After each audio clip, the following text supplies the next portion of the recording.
මම අක්කා කෙනෙකුට දෙන්න අවස්ථා දිස්ත්‍රික්කේ 21 ගත්ත අක්කා ඉන්නවා. මෙයා කියන එකත් අහගෙන ඉන්නකො පොඩ්ඩක්. අනාගත වෛද්‍යවරියා. හොඳයි. good morning හැමෝටම.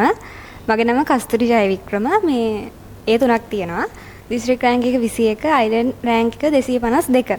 දැන් මෙයා ඊළඟ දෙන්න හැම කිව්වනේ කොහොමද උගන්වන්නේ හැම කියලා. එතකොට සර්ගේ නෝට් එක ගැන කියන්න දෙයක් නැහැ. මේ කොහොමද නෝට් එක අර හරි පිළිවෙලට උගන්වනවා.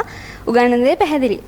නෝට් එක හැමදාම බලන්න ඕනේ. හැමදාම කියලා කියන්නේ ඔයාලා උගන්වන දවස්වල නෝට් එක ගැන මේ ඒ නෝට් එක ඒ දවස්වලම බලලා තියාගන්න ඕනේ. උගන්වනකොට ඔයාලට අහුවේ සමහර පාඩම් වල තියෙන පොඩි පොඩි රටාවන්. එතකොට ඒ දේවල් ඒ කාලෙම අල්ල ගන්න ඕනේ. අනිත් දේ තමයි ක්ලාස් එකේදී සිහියෙන් ඉන්න පුරුදු වෙන්න. يعني එක එක තැන්වල ඔළුව යනවා. ඒ වගේ දේවල් තියෙනවානේ. නිින්ද යන්න එනවා. එහෙම ප්‍රශ්න තියෙනවා.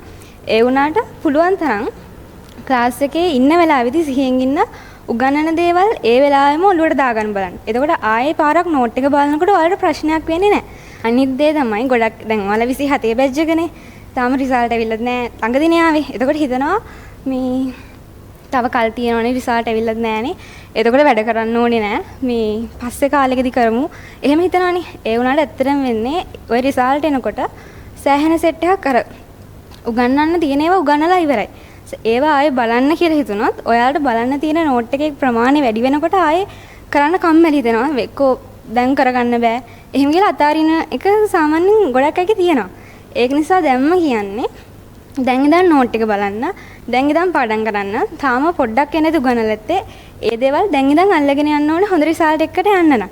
එහෙම නැතුව වැඩ කරගෙන යන්න අමාරුයි. මේ මුලින්දන් වැඩ කරන්න තමයි කියන්න තියෙන්නේ. සර් විශ්වාස කරලා මේ තමන්ගේ වැඩ ටික කරගන්න. මොකද දැන් සර් කොච්චර බරක් දීලා ඔයාලට උගන්වුවත් ඔයාලා ඔයාලගේ පැත්තෙන් කරන්න ඕනේ දේවල් කරේ නැත්තම් අමාරු වැඩ ටික කරගෙන යන්න. සුබ හදනවා ඔයාලා හැමෝටම හොඳ රෑන්ක් එකකට හොඳ සෙට් එකකට ඒ තුනකට යන්න.